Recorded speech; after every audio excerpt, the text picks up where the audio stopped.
Okay, so let's go into the app component HTML and change this line a little bit.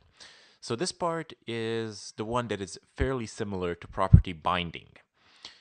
So let's go ahead and just write out the code. Didn't really want to copy it, it's rather short anyway. Accounts, and we shall say equal to private variable accounts. And I'm not going to add the rest because we're going to add the rest in the follow-up. But for the time being, I wanted to explain this part here, as this is going to be vital for us. So this here, accounts, that you see in brackets, is something like a property of a child component. So child component is the account list, which we have created, and underline account is the private variable from the app component, which is the parent component.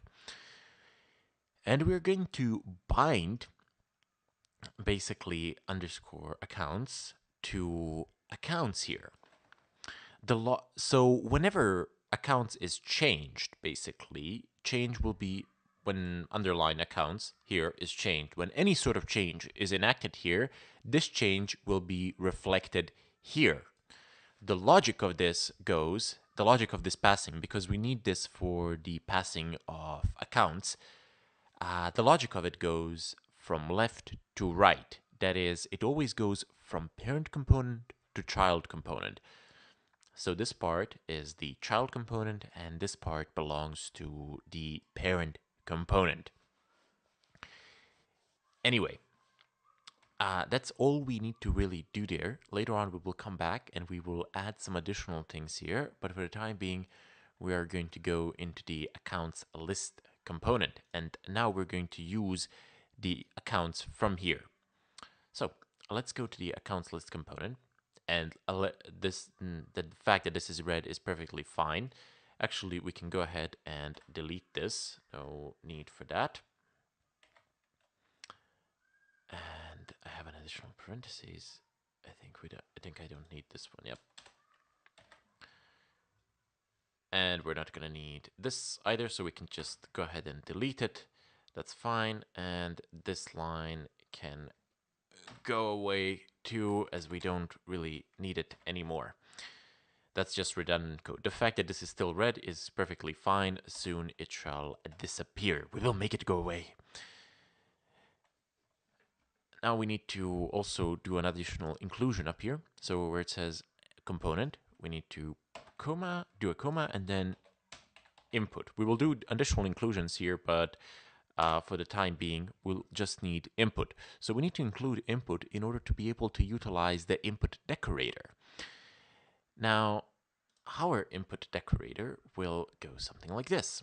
So we will need an @ sign for the decorator, and then type in input, and we're going to open parentheses, place the quotation marks, and we will use accounts from the HTML file.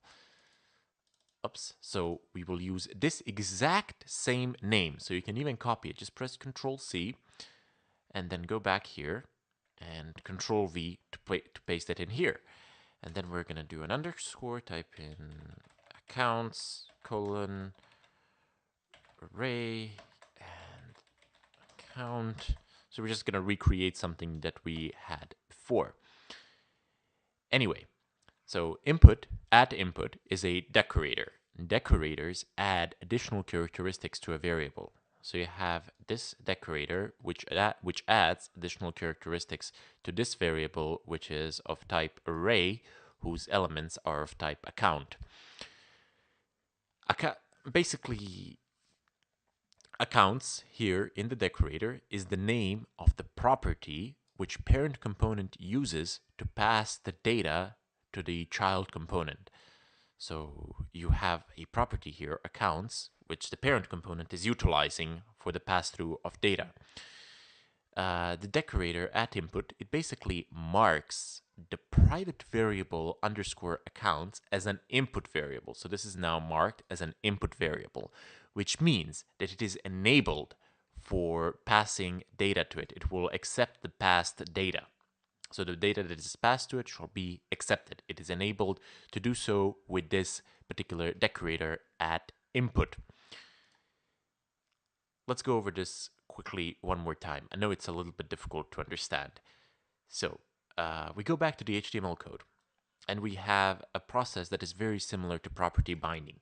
Imagine, no, well, let's just see that this is a private variable from the parent component, which is app component. And whatever happens here will be reflected in accounts, which belongs to the child component. And in the child component, our input decorator is taking on the accounts property, and therefore any sort of change that is enacted to the underscore accounts will be reflected here in the accounts property. And therefore, this input will be passed to the underscore accounts. As simple as that. So parent component passes data or accounts to the child component, which is accounts list. It just the passing of data happens. It goes from one component to the other. This is intercomponent communication. So you pass data from one component to another.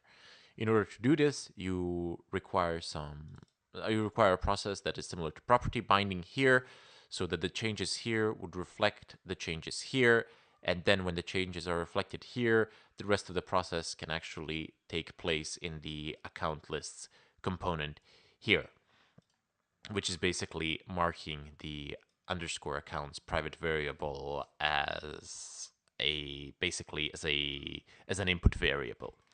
Anyway, that's it. In the follow-up tutorial, we're gonna go ahead and meddle around with the output, and we will see the results of our meddling, so to say. I also strongly encourage you to experiment with this and see when you change things, what happens.